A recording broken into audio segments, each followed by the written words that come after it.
Nous voici venir avec cette vidéo qui est une histoire abominable, atroce, vous allez voir malheureusement. Une jeune femme, Angie, en couple, va se retrouver démembrée. Oui, vous avez bien entendu, démembrée.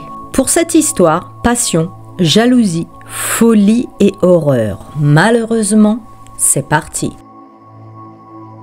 Angie Diaz était une jeune femme de 21 ans pleine de vie et d'espoir. Elle illuminait son entourage par son sourire radieux et son énergie positive.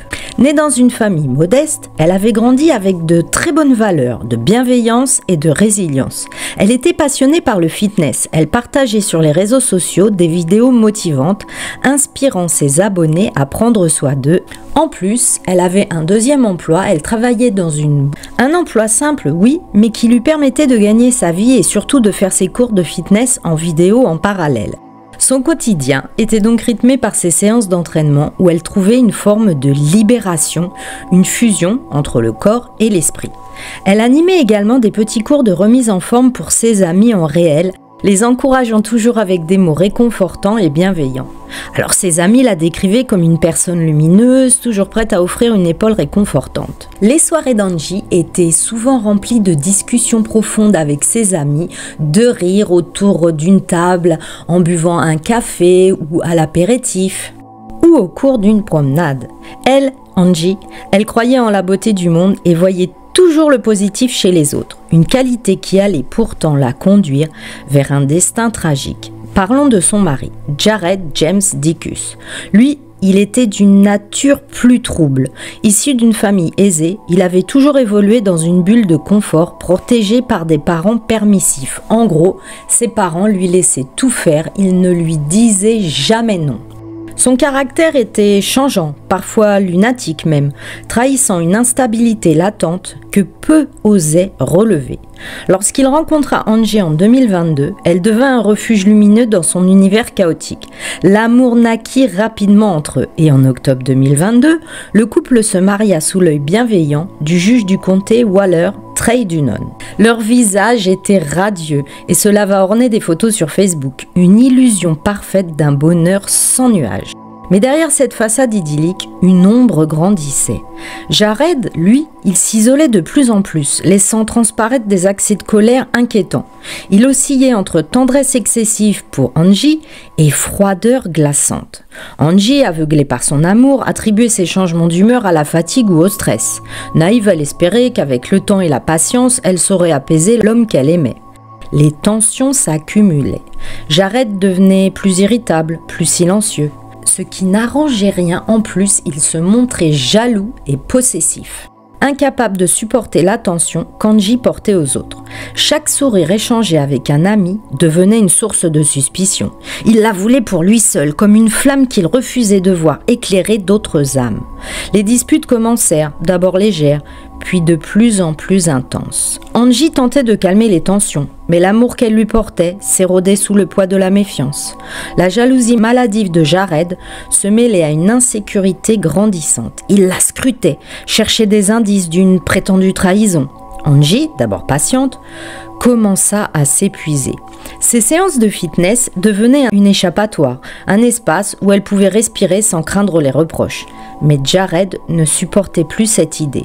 Chaque absence était une provocation, chaque moment passé loin de lui une blessure narcissique. Jared sombrait dans une obsession destructrice petit à petit. Son esprit torturé se perdait dans des scénarios imaginaires, alimentés par ses propres insécurités. Il oscillait entre adoration et rage, entre désir de la garder et peur de la perdre.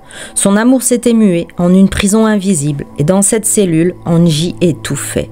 Il commençait à la surveiller, à lui poser des questions de plus en plus intrusives. Il la suivait du regard avec une intensité dérangeante, cherchant dans ses gestes une vérité mais qui n'existait pas. Le moindre changement dans son ton, le moindre soupir devenait pour lui une preuve accablante de son éloignement. La jalousie, la peur et la rage avaient consumé le peu de raison qui lui restait. Son esprit rongé par la paranoïa ne voyait plus en Angie cette femme qu'il aimait mais une ennemie, une trahison incarnée. Les soirs, ils dînaient dans leur petite maison, une dépendance située derrière la maison familiale de Jared à quelques kilomètres d'Houston au Texas. Un logement modeste, oui, une petite maison, presque une cabane, mais c'était suffisant pour un couple nouvellement marié, dont les murs si fins avaient sûrement entendu plus d'une dispute. La famille de Jared, elle, n'intervenait jamais, laissant leur fils gérer son foyer comme il l'entendait. Et cette nuit-là, Angie se coucha tard, relisant des messages échangés avec ses amis. Elle, ses amis, lui conseillaient de prendre du recul, de se protéger, de ne pas ignorer les signaux d'alerte. Mais Angie croyait en l'amour. Elle voulait voir le bien en Jared.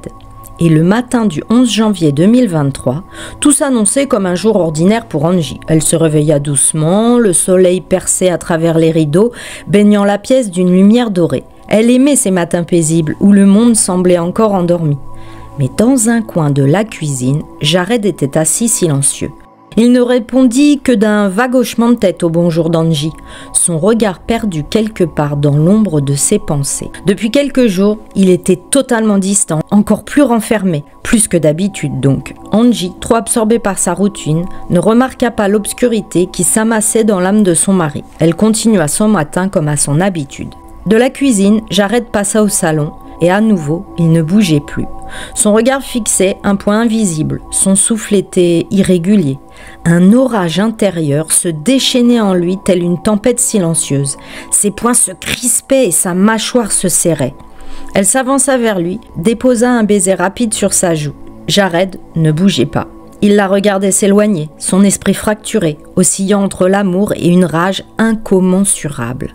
Il savait à cet instant que ce jour-là ne serait pas comme les autres. Jared, avec son esprit torturé, se perdait dans des scénarios imaginaires qu'il allait mettre en pratique. Le soir du drame, Jared n'était plus lui-même. La jalousie, la peur, la rage avaient consumé le peu de raison qui lui restait. Son esprit rongé par la paranoïa ne voyait vraiment plus en Angie, cette femme qu'il aimait, mais bien une ennemie, elle le trahissait.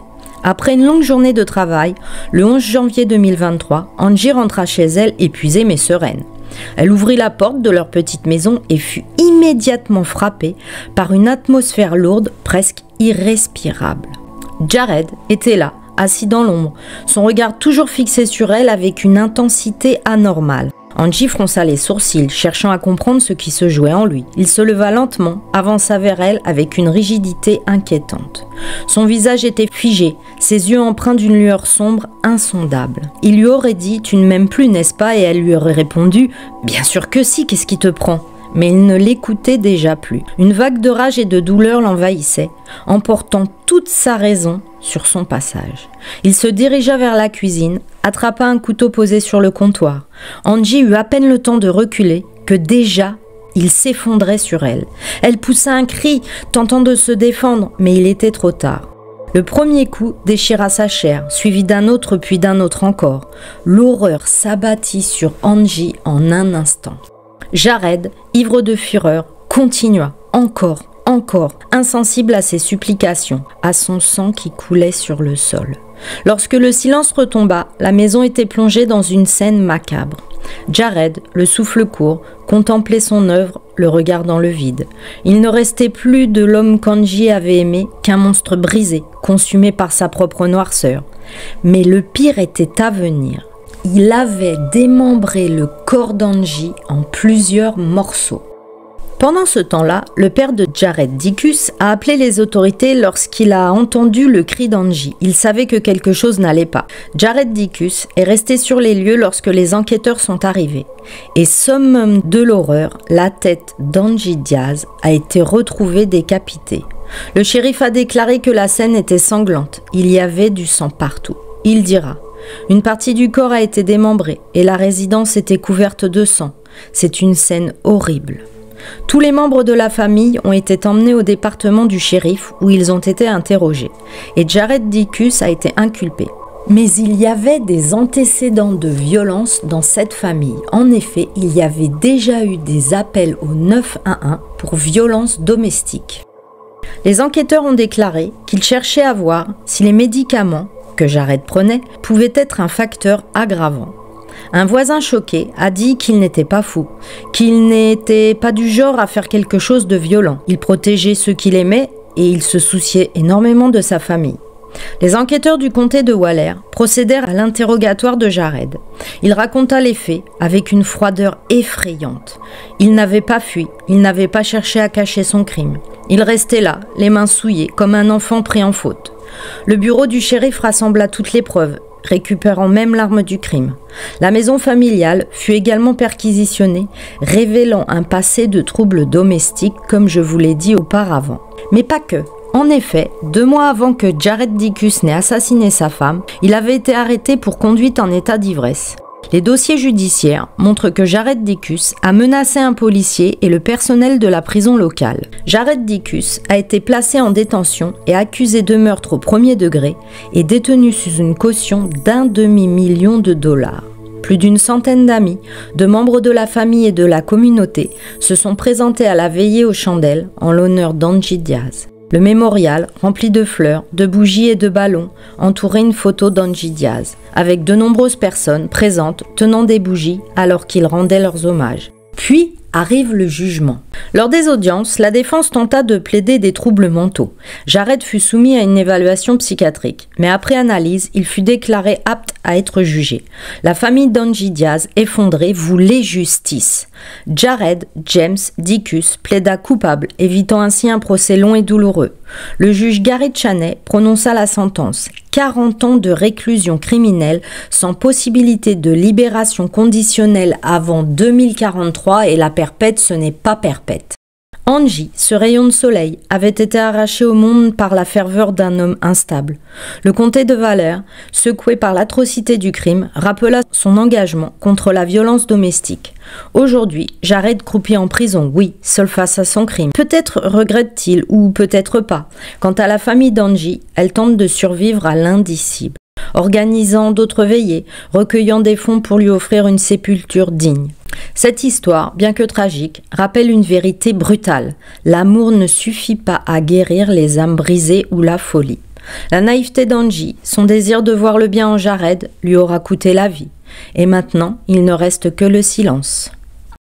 Et une famille en deuil à cause de la folie d'un homme qui tente de se reconstruire.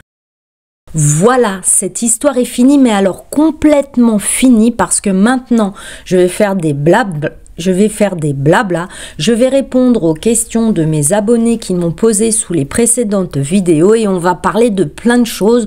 Donc si ça ne t'intéresse pas, zappe, c'est maintenant. Bon bah déjà, dis-moi si tu connaissais cette horrible, ignoble histoire. Je pense que comme certaines fois là, on a touché le fond du fond de l'ignominie, de l'horreur, en fait de ce qu'il y a de pire en l'humain. Et lui, même s'il achète le meilleur anti-cerne, il ne pourra jamais cacher l'ignominie, je le répète, et l'horreur de tout ce qu'il a fait. Il a démembré sa femme. Vous vous rendez compte que quand les policiers sont arrivés, ils ont trouvé la tête d'Angie posée par terre. Sa tête était séparée de son corps. Excusez-moi d'utiliser des mots crus, mais ça m'énerve tant cette histoire est horrible. Oui, parce qu'on va reprendre un Angie qui était douce et gentille, qui faisait ses petits cours de fitness, qui travaillait dans une boucherie.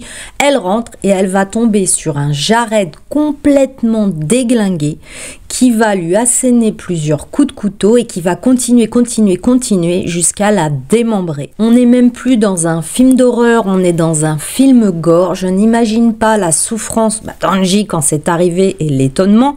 Je n'imagine pas la folie de cet homme, bien qu'il a eu le droit à un procès, qu'il a eu 40 ans, qu'il n'a pas eu perpète, il n'a pas été déclaré fou. Et je n'imagine pas la souffrance de la famille de savoir son enfant coupé en morceaux. Du coup, l'autre là, en 2043, il sera dehors. Bon, je vais pas vous faire peur, je ne vais pas continuer sur cette histoire. Vous avez déjà eu toute l'histoire en détail et nous allons parler d'autre chose et on va pas être moins stressé parce que c'est quelque chose qui m'énerve. C'est un point info, oui c'est rare. Je vais vous parler d'informations, je suis trop énervée. La SACEM, je vais peut-être biper au milieu du mot, je sais pas si j'ai le droit de dire ce mot, va taxer les gens sur la musique qu'ils vont mettre lors des enterrements. Mais c'est honteux, c'est pas classe du tout, c'est honteux de profiter de gens dans la détresse qui enterrent un proche et qui sont tristes et de leur réclamer de l'argent parce qu'ils vont passer une musique pendant l'enterrement. Dis-moi si tu étais au courant et dis-moi si toi aussi cela ne t'énerve pas. Point météo, eh bien écoutez, ça va de mieux en mieux, les températures remontent, il fait quasiment soleil tous les jours, oui, bon, d'accord, parfois il pleut mais ça va, dans l'ensemble je ne me plains pas. Point sport, toujours pareil, je continue mon tapis de marche et ma musculation, donc tout va très bien. Bon, ces derniers temps, j'ai eu de légères, mais alors vraiment légères douleurs aux épaules parce que j'ai travaillé beaucoup plus. Vous avez dû voir que le rythme de sortie de mes vidéos était beaucoup plus soutenu. Donc, c'est logique que je le ressente, mais ça va, je continue mon sport et j'ai pas eu besoin de prendre de médicaments et tant mieux parce qu'on n'aime pas les médicaments. Point série, avec le grand Lolo, on a regardé une série au top du top, il faut que tu la vois. C'est sur Netflix avec Robert De Niro d'ailleurs que j'adore, c'est tout comme Al Pacino. Enfin bon là dans la série c'est Robert. Zero Day. Alors, qu'est-ce qui se passe? Il se passe que tout va bien aux États-Unis, c'est une journée normale et tout d'un coup, plus d'internet, plus de téléphone, plus rien. Cela va provoquer des déraillements de train, des personnes vont mourir, des carambolages et cela n'aura duré pourtant qu'une minute. Mais les répercussions sont horribles puisqu'il y a eu, je ne sais plus si c'est 50 ou 100 morts ou peut-être plus. Que faire? La présidente des États-Unis, qui est une femme, va décider de demander à Robert De Niro, qui avant était président, de l'aider à trouver les coupables. Mais on va s'apercevoir que le Robert, il n'est pas tout frais dans sa tête, il a comme des absences, des pertes de mémoire, mais on ne sait pas à quoi c'est dû.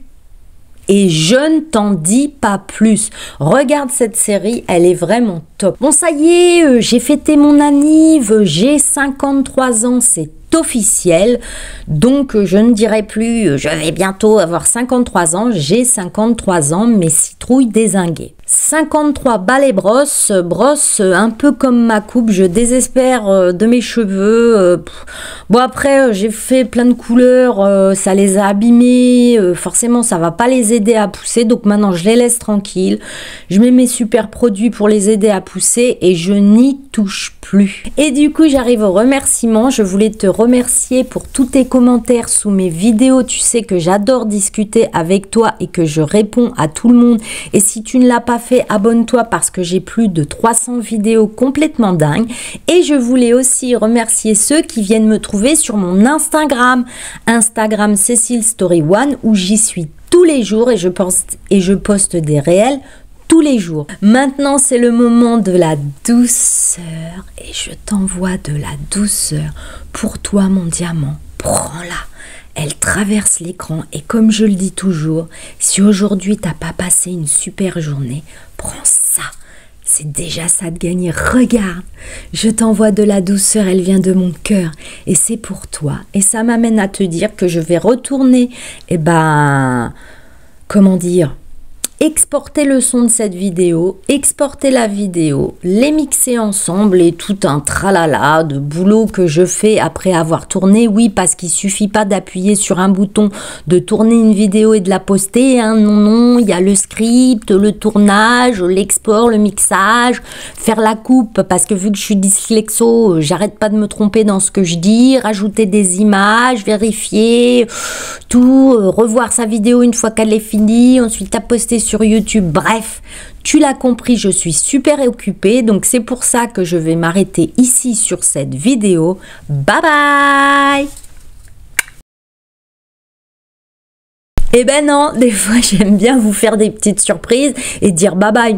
Et puis être toujours là après, ça me fait penser à Ferris Bueller. Dis-moi, celui qui a la ref, pourquoi je dis ça quand dans le film Ferris Bueller à la fin c'est fini? Qu'est-ce qui se passe? Dis-le moi dans les commentaires. Et ce coup-ci c'est vraiment vrai, je coupe la vidéo. Ah oui et non, et je voulais dire pourquoi je te parle de Ferris Bueller. Eh ben parce que Ferris Bueller ne perd jamais et que c'est mon héros.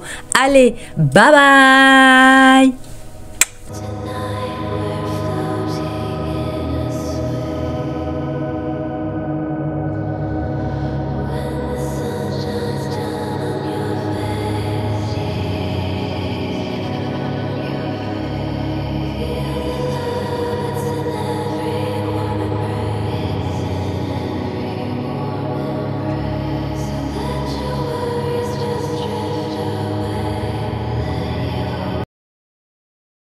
j'ai envie de rentrer, me foutre mes servantes et terminer bonsoir.